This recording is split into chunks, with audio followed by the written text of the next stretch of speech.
Ce qui veut dire que le Coran, contrairement, ici je parle en faveur de ce qu'il y a d'acceptable, contrairement à ce que l'on dit et à ce que les anti-musulmans racistes, souvent sans aucune information, qui ne lisent pas l'arabe, qui ne lisent pas le Coran, même en traduction, prétendent, le Coran est une invitation à la monogamie. Michel Colomb, vous vouliez ajouter quelque chose? Je suis d'accord sur cette idée qu'il ne faut pas diaboliser systématiquement et que certains ont utilisé un épouvantail. J'aimerais me justifier puisque j'ai été accusé sur 2 points. 1, de voir des complots partout et 2, de ne pas voir que cette merveilleuse guerre était parfaitement légale.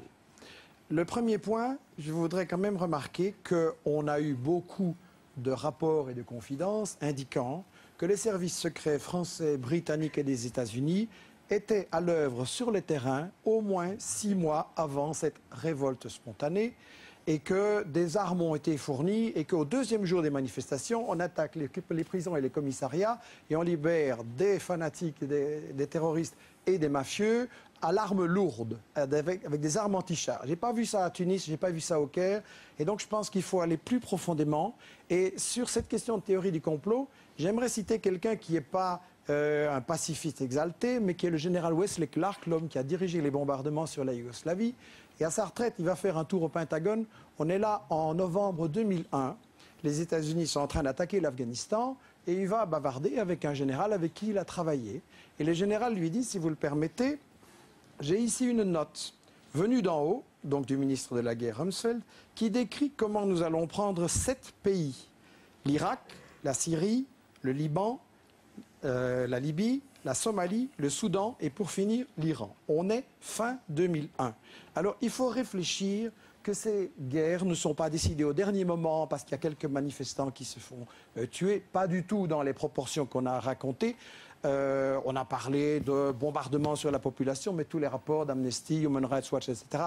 disent que c'est un bobard. Churchill disait la première victime de la guerre, c'est la vérité. Et on a commencé la guerre contre l'Irak avec les armes de destruction massive, l'alliance avec Al-Qaïda, et puis après on s'est aperçu qu'on avait complètement manipulé l'opinion. Et le deuxième point, cette guerre soi-disant légale et merveilleuse, je voudrais rappeler que disait exactement la résolution 1973 que vous citiez. Elle disait « Cessez-le-feu, embargo sur les armes, zone d'exclusion aérienne et interdiction d'intervenir au sol ». Parce que le prétexte de départ, c'était de protéger les populations civiles. Entre parenthèses, on a fait exactement le contraire. On a attaqué pendant 6 mois, on a livré des armes à un camp, on a utilisé l'espace aérien pour ce camp et on a déployé des agents occidentaux sur le terrain. Donc il faut voir qu'en fait, on s'est fait avoir dans cette chose-là et il faut voir à qui profite le crime, quels étaient les intérêts derrière. Il y avait un plan de toute l'Union africaine, il y avait aussi toute l'Amérique latine qui avait fait un plan de cessez-le-feu et de paix accepté par Kadhafi, qui prévoyait un cessez-le-feu, des élections, une nouvelle constitution, un contrôle international. C'était quand même la meilleure manière d'arrêter les massacres. Qui l'a refusé? L'OTAN et les insurgés. Parce qu'il n'était même pas sûr, à mon avis, vu que Kadhafi avait un soutien beaucoup plus grand que ce qu'on dit, il n'était même pas sûr de l'emporter. Les insurgés, c'est une minorité finalement. Revenons, si vous voulez bien, moi, vous vouliez ajouter quelque chose, mais revenons à la situation d'aujourd'hui, en particulier, élargissons-la à la Tunisie, mais je crois que Bessara voulait intervenir. Moi, je trouve particulièrement intéressant cette question de composer avec les ambivalences et les contradictions, parce qu'on a toujours tendance à vouloir que les choses soient homogènes, c'est beaucoup plus simple à gérer. Mais il va peut-être falloir faire avec une identité musulmane et une identité laïque. Et l'ambivalence, c'est de tous les conflits, de tous les phénomènes, et peut-être qu'il faut apprendre à l'accepter et à dire « et » plutôt que « ou ». Et puis Abdel Jalil lui-même, d'ailleurs, est pris dans ses propres contradictions, parce qu'aujourd'hui, donc il instaure la charia, dont vous avez très justement... C'est le président du CNT. Voilà, du Conseil national de transition.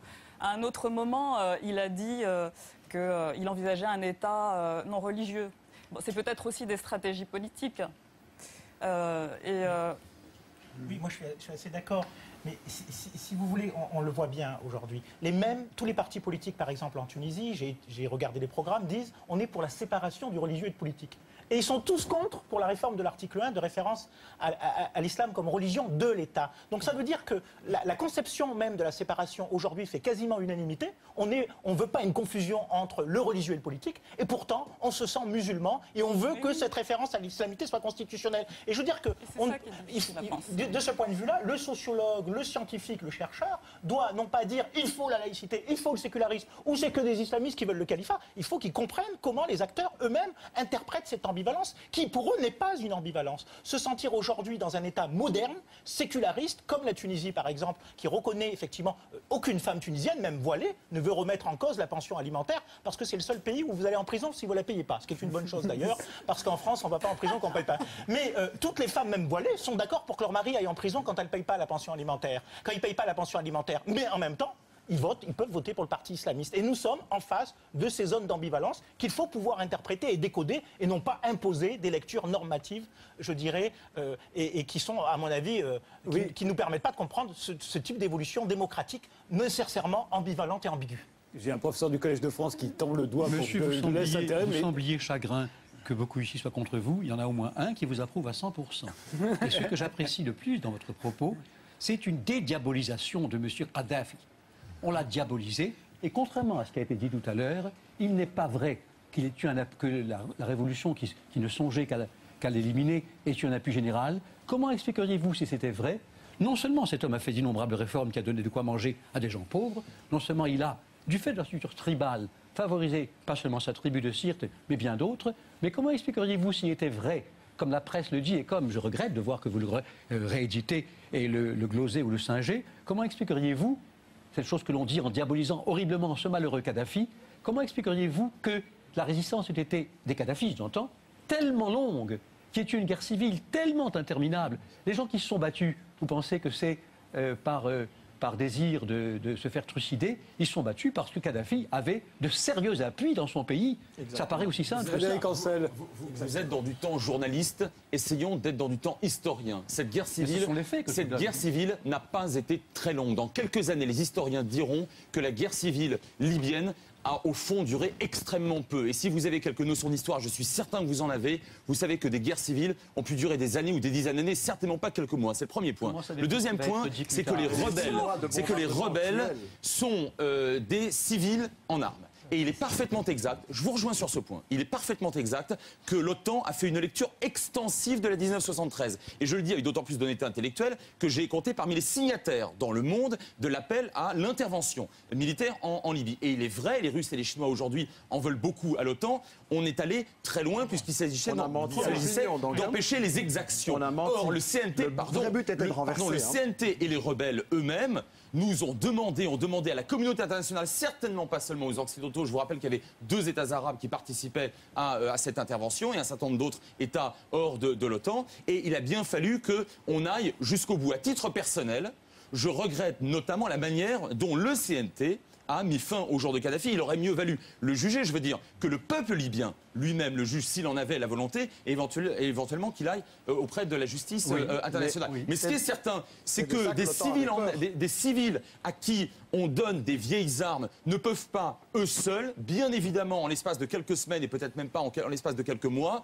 abattre un régime qui disposait de soutien populaire, je ne sais pas, de chars d'assaut et d'avions, ça c'est absolument certain. Et c'est la raison pour laquelle, en réalité, sauf les tribus avec lesquelles Kadhafi avait été extrêmement clientéliste, et puis évidemment la sienne, et certainement pas majoritaire, c'est pour ça qu'il a pu tenir pendant quelques semaines, et encore peut-être pendant 3-4 mois. On ne peut pas appeler ça une guerre civile extrêmement longue. Maintenant, pour ce qui est de l'islamisme, je crois qu'il ne faut pas en faire un bloc monolithique. On a aujourd'hui une évolution au sein du monde arabe, dans le cas du printemps arabe, vers l'AKP turc. C'est-à-dire qu'aujourd'hui, la Turquie, enfin l'AKP au pouvoir, montre qu'on peut à la fois respecter pour l'essentiel les acquis démocratiques, je suis le premier à le dire, et en même temps avoir une espèce de tenir une espèce de conservatisme avec des référents, effectivement, qui sont plutôt, allez, on va les appeler islamo-conservateurs. Il y a tout de même quelque chose qui m'inquiète énormément, moi qui étais favorable à l'intervention, encore une fois, militaire pour faire tomber ce dictateur parfaitement abject qui a été Kadhafi pendant 42 ans. C'est qu'aujourd'hui, et en Tunisie, les acquis notamment pour les femmes, qui ont été ceux de Bourguiba et de Ben Ali pendant des décennies ne doivent pas. Et c'est vrai qu'il a récupéré Bourguiba. Mais il les a maintenus. C'est vrai, mais il les a maintenus, ces acquis. Et notamment vis-à-vis des femmes, c'est un peu tout de même 50% de la population. Ces acquis ne doivent pas, me semble-t-il, être remis en cause. Et en même temps, qui suis-je pour le dire, hein, on ne dissout pas le peuple, vous connaissez la célèbre formule, et par conséquent, les Tunisiens qui ont fait leur propre révolution, les Égyptiens qui ont fait la leur, à moins bien sûr que l'OTAN ait finalement tout décidé de l'extérieur et d'en dessous, eh bien, ce seront à eux de choisir leur gouvernement. Et je crois effectivement qu'on va assister à une forme de coalition, j'espère qu'elle sera démocratique, entre des partis islamo-conservateurs, j'espère qu'ils seront plus conservateurs qu'islamistes, radicaux, et une partie de la classe politique qui est à se construire et qui est effectivement globalement plutôt laïque, pas au sens laïciste où la République française l'entend, parce que nous sommes un peu une exception, je le regrette, mais c'est comme ça, mais au sens conservateur du terme. Anne-Elisabeth Moutet. Je voudrais rappeler en exergue que, par exemple, la Grande-Bretagne a une religion établie dont le chef est le monarque. Et que ça n'empêche pas d'être une démocratie. Donc effectivement, l'idée qu'on peut parfaitement concilier l'article 1 de la Constitution tunisienne et puis une démocratie. Je pense qu'il y a tout de même j'ai une certaine inquiétude parce que la lecture de l'islam dans les mouvements populaires est à la fois minoritaire et extrémiste. C'est-à-dire que prenons le parti Ennahda en Tunisie, et je ne dis pas que ce parti en lui-même est complètement extrémiste. J'ai entendu une interview de son leader qu'on a vu voter tout à l'heure, et c'était quelqu'un d'assez raisonnable, modéré, et avec une certaine philosophie. Pour ce que j'en ai vu, et je suis relativement ignorante de ça. Mais ils n'ont que 30% des voix. Alors la question, c'est s'ils deviennent l'arbitre parce qu'ils ont 30% des voix, il y a un danger qui est absolument évident. Parce que ce qu'on voit absolument partout... Ça arrive dans des tas de démocraties. C'est arrivé en Allemagne dans les années 30. Ils sont passés aussi avec aussi 30% des voix. Donc ça peut aller dans les deux sens. Mais ce qui est tout de même extrêmement inquiétant, c'est que l'image, en réalité, avec la disparition de structures sociales et la disparition d'une alternative démocratique et d'un enseignement démocratique dans des pays, tous les pays du printemps arabe, qui sont des pays où l'essentiel de la population n'a pas vraiment de mémoire parce qu'elle est jeune, parce que 70% de la population ou plus a moins de 30 ans. On arrive à un seul système organisé, de pensée organisée, qui est le système de l'islam. Et c'est vu comme une alternative parce qu'il n'y a rien d'autre. Il n'y a pas de tradition, il n'y a pas de grande tradition d'équilibre des pouvoirs, il n'y a pas de tradition de système démocratique. Et ça, je pense qu'il y a un danger parce qu'il existe au sein de l'islam, probablement en minorité, mais on a une minorité active, des gens qui sont parfaitement capables de prendre ça et de le pousser plus loin. Chabi Molia. Moi j'ai l'impression aussi que ce qu'on a vu nous parle aussi de nous, c'est-à-dire nous parle aussi du regard qu'on a sur ces pays-là, sur ces peuples-là. Et moi, j'ai l'impression que ce qui s'annonce, c'est un récit paternaliste, en fait, où on va agiter la menace de l'islam, qui est la grande menace, en confondant tous les islams, en confondant même tous les islamismes. Puisque dès qu'on prononce le mot islamiste, en fait, ce qu'on voit, c'est le salafiste barbu, dangereux, obscurantiste, etc. Et ce que ça va permettre, de dire, vous voyez bien, il fallait garder Ben Ali, ou il fallait faire l'éloge de ce généreux Kadhafi, parce qu'il nous protégeait de l'islam. Et en fait, la démocratie des autres nous inquiète. On est inquiet parce qu'ils vont avoir le choix. On est inquiet parce qu'on est devant quelque chose de très ambivalent. Et on n'est pas loin de leur faire la leçon en leur disant vous ne savez pas faire usage de la démocratie. Voilà. Nous, je crois que notre usage de la démocratie, il est pas formidable. Et il y aura peut-être des émissions en Tunisie pour s'inquiéter de notre abstentionnisme massif ou de la manière dont on amène le Front National au deuxième tour. Voilà. Très vite, Claude Agel. Il y a quand même une raison, par-delà les efforts qu'on fait ici pour démythifier la peur de la charia et de l'islam en général, il y a une raison quand même pour le rendre redoutable. C'est que le djihad ou mujahada, c'est-à-dire la guerre pour islamiser le monde, est une donnée fondamentale.